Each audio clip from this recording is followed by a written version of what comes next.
Hello friends, micro processor lecture series में आज का टॉपिक है RS-232 port and programmable communication interface 8251।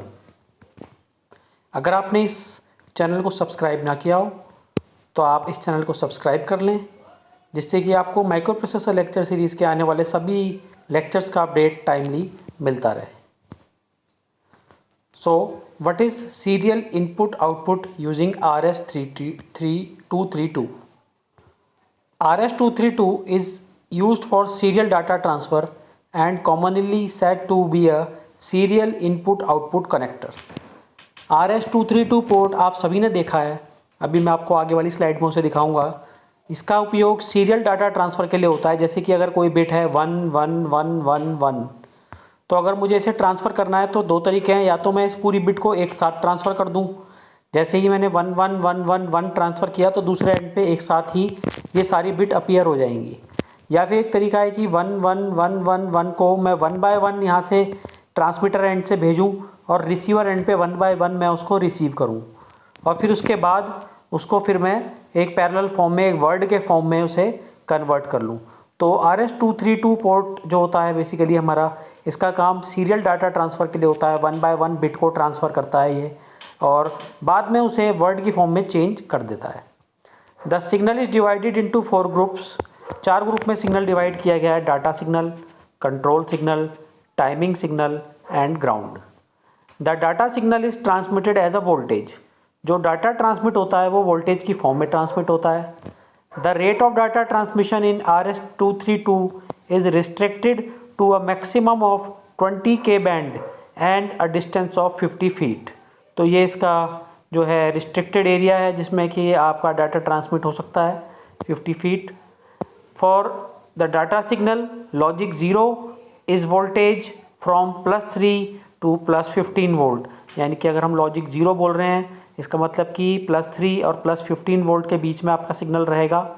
और अगर हम लॉजिक 1 बोल रहे हैं तो -3 से -15 के बीच में वोल्टेज रहेगी। इसका मतलब this is a negative true logic. ये कैसा लॉजिक है? ये नेगेटिव ट्रू लॉजिक है। Serial input output using RS-232 port आपको दिखाया है। ये जो पोर्ट बनाया है जिसमें जो बीच वाले में लिखा है पिंस लिखा हुआ है, आप देखेंगे इसे ध्यान से, ठीक है। तो अगर मैं बात कर रहा हूँ इसकी बात चल रही है, देखिए, ठीक है। तो ये आपका बेसिकली पिन पोर्ट है जिसमें 1 से लेके और 14 तक आपको, या 25 तक आपको यहाँ पे पिन्स दिखाई दे रही हैं, ठीक है। तो जो नंबर 1 पिन है वो प्रोटेक्टिव ग्राउंड है, सेकंड है transmitter data, transmitted data, third है receive data, RTS request to send, clear to send, data ready, data set ready DSR, signal ground, receive line detector, reverse for data set timing, reversed for data set testing, sorry, ठीक है। ये reserved है, reserved for data set testing and reserved for data set testing के लिए 2 pin reserve की गई हैं। और अनअसाइन, ये किसको कुछ असाइन नहीं है 11 नंबर पिन को। 12 नंबर पिन जो है वो आपकी लाइन सेगमेंट डिटेक्टर है। फिर उसके बाद 13 पिन जो है वो क्लियर टू सेंड है, ठीक है। फिर उसके बाद 14 पिन है सेकेंडरी डाटा ट्रांसमिट करने के लिए। 15 पिन है transmission signal element timing, DC source के लिए, ठीक है। सिग्नल 16 पिन है सेकेंडरी डाटा रिसीव डाटा के लिए। फिर receive signal element timing, unassign pin है 18 आपकी, सेकेंडरी रिक्वेस्ट टू सेंड, फिर data terminal ready DTR, signal quality detector, ring indicator, data signal rate selector, transmit signal element timing और unassign. तो इस तरीके से ये आपका एक RS-232 पोर्ट है जिसको मैंने आपको दिखाया है यहाँ पे डायग्राम के माध्यम से। तो आके देखेंगे इसमें ये इसका जो है इंटरफेस का जो अब ये नया जो एक PCI जिसे हम बोलते हैं प्रोग्रामेबल कम्युनिकेशन इंटरफेस 8251 की जिसकी बात चल रही है, तो वो ये आपका इंटरफेस है बेसिकली। देखिए ये आपका 28 पिन का IC पैकेज है, ठीक है, जिसके अंदर की D7 से D0 डाटा बस हैं आपकी 8 बिट की। C/D bar control data is to be return और रीड, इसको हम अभी और अच्छे से देखेंगे। Read, write, chip enable, clock, reset, transmitter clock, transmitter data, receiver clock, receiver data, receiver ready, transmitter ready. तो इस तरीके से ये कुछ पिन्स हैं जिसके थ्रू आप इसको प्रोग्राम करके और आप इसको कम्युनिकेशन के लिए एज इंटरफेस यूज़ कर सकते हैं। इसको हमने 8251A बोला है, ठीक है। तो ये इसका पिन डायग्राम है और देखेंगे। और देखिए इसमें डी आपका है data set ready, data terminal ready, synchronous detect, break detect, RTS important है, request to send data, CTS clear to send data, transmitter empty, फिर वीसीसी और ग्राउंड है आपको। तो इस तरीके से ये इसका पिन कॉन्फ़िगरेशन है जो मेन पिन से आपको बताई हैं आपको, ठीक है। आगे देखते हैं क्या होता है ये। Programmable communication interface 8251 is a programmable chip designed for synchronous and asynchronous serial data communication package in a 20 pin DIP, ठीक है। तो ये आपका जो एक पैकेज है जो सीरियल डाटा कम्युनिकेशन के लिए यूज़ किया जाता है, ठीक है। तो 8251 जो था वो 20 पिन का था और जो आपको पीछे हमने दिखाया है ये 8251A है, ये 28 पिन का है, थोड़ा एडवांस वर्जन है उसका, ठीक है। तो ये आपको बताया है कि सीरियल डाटा कम्युनिकेशन के लिए इस चिप को प्रोग्राम किया जा सकता है। इसमें आप एसिंक्रोनस और सिंक्रोनस दोनों ही मोड में डाटा ट्रांसफ़र कर सकते हैं। 8251 20 पिन का पैकेज था, 8251A आपका 28 पिन का पैकेज है। इट इंक्लूड्स 5 सेक्शंस, 5 सेक्शन होते हैं इसके, read write control logic, transmitter section, receiver section, data bus buffer section और control modem. The control logic interface the chip with MPU, जो कंट्रोल लॉजिक होता है वो एमपीयू के साथ इस चिप को इंटरफेस करता है। Determine the function of chip according to the control word in the registers and monitors, जो भी फंक्शन होता है आपका चिप का उसको सबको कंट्रोल वर्ड के हेल्प से अब जो भी फंक्शनिंग होती है वो कंट्रोल वर्ड, कंट्रोल रजिस्टर जो होता है उसकी हेल्प से डाटा फ्लो मॉनिटर किया जाता है। The transmitter section converts the parallel word received from MPU into serial bit. तो जो ट्रांसमीटर सेक्शन होता है, जो भी माइक्रो प्रोसेसर यूनिट से उसे पैरेलल वर्ड मिलता है, पैरेलल वर्ड मतलब जैसे कि 1111, तो ये एक पैरेलल वर्ड हुआ, इसे सीरियल वर्ड में कन्वर्ट करता है, यानी कि इसे पहले 1 ट्रांसमिट करेगा, फिर 1 ट्रांसमिट करेगा, फिर 1 ट्रांसमिट करेगा और फिर 1 ट्रांसमिट करेगा। इस तरीके से ट्रांसमीटर जो होता है इसका वो क्या करता है, 1 बाय 1 डाटा ट्रांसमिट करता है, उस पैरेलल वर्ड को सीरियल ट्रांसमिट करता है। उसके बाद क्या होता है देखिए, and transmit them over transmitter line to a peripheral, क्या करता है उसे सीरियल बिट में ट्रांसमिट करता है किसमें, ट्रांसमिशन लाइन की हेल्प से, जो भी पेरिफेरल पे हम उसे ट्रांसफ़र करना चाहते हैं, ठीक है। तो बेसिकली हमने किया क्या है, एक एमपीयू के साथ हमने 8251 को कनेक्ट किया है और 8251 से हमने कोई भी पेरिफेरल कनेक्ट कर दिया है। तो अगर एमपीयू से हमें कोई भी डाटा ट्रांसफ़र करना है पेरिफेरल को तो वो 8251 से होके ही जाएगा और 8251 क्या करेगा, उसको सीरियली जो भी वर्ड उसे मिलेगा 1111 उसे सीरियली 1 बाय 1 ट्रांसमिट करना स्टार्ट कर देगा। The receiver section receive the signal, receive the serial bit को रिसीवर सेक्शन सीरियली रिसीव करेगा 1111 इस तरीके से, and a peripheral from the peripheral के द्वारा, and convert them into a parallel word and transfer the word to MPU. यानी कि अगर हमें पेरिफेरल से कोई डाटा ट्रांसफ़र करना है एमपीयू की साइड में तो हम क्या करेंगे, उस वर्ड को, जो भी वर्ड, क्योंकि एमपीयू वर्ड की फॉर्म में इस डाटा को लेगा और पेरिफेरल से भी वर्ड की फॉर्म में डाटा आ रहा है, तो डाटा ट्रांसमिशन का मोड हमारा सीरियल है, तो 1 बाय 1 उस डाटा बिट को वो ट्रांसमिट करेगा और उसके बाद फिर दोबारा से उस बिट को वर्ड की फॉर्म में चेंज कर देगा। तो ये आपका 8251 था।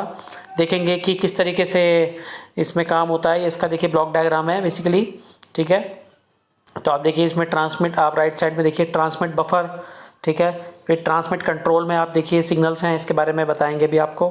तो नीचे आपका रिसीवर सेक्शन है, ऊपर ट्रांसमीटर सेक्शन है, ठीक है। मॉडम सेक्शन आपको दिया हुआ है जिसमें डीएसआर, डीटीआर, सीटीएस और आरटीएस सिग्नल है। फिर रीड राइट कंट्रोल लॉजिक आपको दिया हुआ है, रीड राइट सिग्नल है इसमें आपका, क्लॉक सिग्नल, रीसेट सिग्नल है। फिर डाटा बस आपके साथ इसी कनेक्टेड है, ठीक है। इंटरनल डाटा बस आपको दिखाई दे रही है बीच में। तो ये आपका बेसिकली पूरा का पूरा था डायग्राम। अभी देखेंगे थोड़ा सा इसको और हम लोग। तो the modem is used to establish the data communication through modem over मतलब टेली लाइंस, जो भी आपकी इसकी लाइंस हैं, जो भी आपकी कम्युनिकेशन लाइंस हैं, उसमें जो भी डाटा ट्रांसफ़र होगा आपका वो मॉडम की हेल्प से हम करेंगे।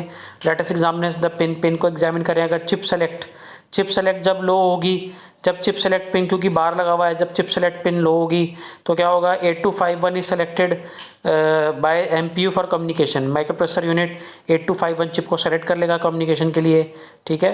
तो ऐसे टाइम में क्या होता है कि usually connected to decoded address bus, address buses जो हैं वो अपने होल्ड दे देता है 8251 को। उसके बाद देखिए C/D control oblique data, when this signal goes high, जब ये सिग्नल हाई होता है, द कंट्रोल और the status register is addressed, तो कंट्रोल और स्टेटस रजिस्टर होता है प्रोग्रामेबल कम्युनिकेशन इंटरफेस 8251 का, वो एड्रेस, उसको एड्रेस किया जाता है।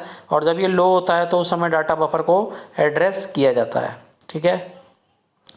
राइट सिग्नल, राइट सिग्नल क्या कहता है, राइट सिग्नल जब ये लो हो जाता है, क्योंकि आपका देखिए कैसा सिग्नल है, WR के ऊपर बार है, तो जब ये लो हो जाता है तो ये एक्टिवेट होता है। The MPU either write in the control register और send data to output buffer, this is connected to IOW और MEMW, ठीक है। तो राइट सिग्नल जैसे ही मिलता है तो जो भी एमपीयू होता है वो आपका कंट्रोल रजिस्टर और डाटा, या कंट्रोल रजिस्टर को राइट करता है, कंट्रोल रजिस्टर पे डाटा राइट करता है, या फिर डाटा को आउटपुट बफर पे भेजता है, ठीक है। तो ये जो काम होता है या तो वो इनपुट आउटपुट में होता है या मेमोरी पे होता है, तो वो इनपुट आउटपुट राइट या मेमोरी राइट सिग्नल का इस्तेमाल करके हम परफॉर्म करते हैं। रीड सिग्नल, रीड सिग्नल का काम बिल्कुल वैसे ही है जैसा राइट का था, वहाँ पे राइट हो रहा था, यहाँ पे रीड होगा।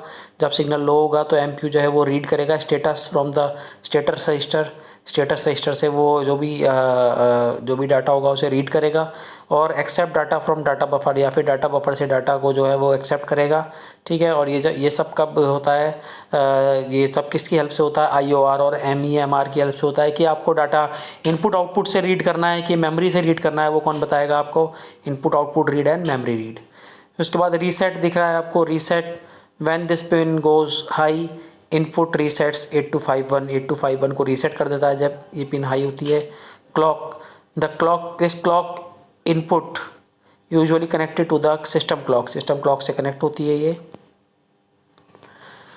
उसके बाद आया है आपका कंट्रोल रजिस्टर। कंट्रोल रजिस्टर जो है एक 16 बिट का रजिस्टर होता है। This is a 16 bit register for a control word consist of 2 independent bytes. The first byte is called mode instruction and the second byte is called command instruction. तो 2 instructions होती हैं इसमें, mode instruction and command instruction. ये आपका control registers के अंदर 16 bit की form में होता है। उसके बाद status register, this input register check the ready status of the peripheral, peripheral का जो रेडी स्टेटस होता है कि पेरिफेरल आपका डाटा ट्रांसमिशन के लिए रेडी है कि नहीं, उसे चेक करता है। डाटा बफर, डाटा बफर का काम क्या होता है, डाटा बफर का काम जो होता है वो डाटा को जो है ट्रांसमिट करने के लिए यूज़ करते हैं। This bidirectional register can be addressed as an input और output port when C/D bar pin is low, ठीक है। तो जब भी C/D बार पिन लो होगी आपकी, उस समय क्या होगा, D आपका एक्टिवेट हो जाएगा, क्योंकि D बार है, तो उस समय जो ये पोर्ट है आपका वो इनपुट और आउटपुट के तरह आपका काम करेगा। उसके बाद देखिए ट्रांसमीटर सेक्शन में कौन कौन से सिग्नल्स हैं।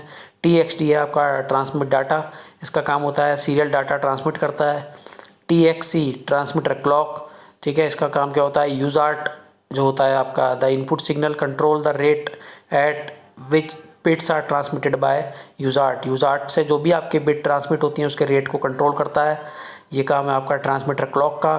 ट्रांसमीटर रेडी, ट्रांसमीटर रेडी का काम क्या होता है, this is a in output signal, या आउटपुट सिग्नल है। When this is high, this indicates that buffer register is empty and UART is ready to accept a byte। तो ये आपका ट्रांसमीटर रेडी सिग्नल था। फिर उसके बाद transmitter empty, logic 1 indicates the output register is empty. तो ये basically आपके ट्रांसमीटर सेक्शन के सिग्नल्स थे। देखेंगे रिसीवर सिग्नल के सेक्शंस के जो सिग्नल हैं हमारे। ट्रांसमीटर के बाद हम रिसीवर देख रहे हैं, तो इसमें आपके रिसीवर डाटा पे जहाँ पे डाटा बिट्स रिसीव होती हैं सीरियली और बाद में उसको पैरेलल बाइट में कन्वर्ट कर देते हैं, वो आपका रिसीवर डाटा RxD होता है। फिर रिसीवर क्लॉक जो होता है, ये क्या होता है, जिस स्पीड से UART जो है वो बिट्स को ट्रांसमिट करता है, वही आपका जो क्लॉक सिग्नल कंट्रोल को जाता है उसे आप रिसीवर क्लॉक बोलते हैं। This is the clock signal control the rate at which the bits are received by the UART, ठीक है। उसके बाद RxRdy transmitter ready, this is output signal when this signal is high, when the UART has a character in buffer ready and a register and is ready to transfer to MPU। Use art में जब भी कोई character होगा उसे वो transfer करेगा MPU के लिए, तो रेडी सिग्नल जो होगा वो आपका हाई होना चाहिए उस समय के लिए। तो ये आपके सेक्शंस थे। तो ये आपके हमने बताए 8251 किस तरीके से आपका काम करता है। एक पैरेलल सीरियल डाटा कम्युनिकेशन के लिए प्रोग्रामेबल कम्युनिकेशन इंटरफेस है, और आपका RS-232 जो था पोर्ट, वो किस तरीके से आपका यूज़ होता है सीरियल डाटा ट्रांसफ़र के लिए। तो अगर आपको ये वीडियो पसंद आई हो तो इस चैनल को सब्सक्राइब करें। Thank you very much.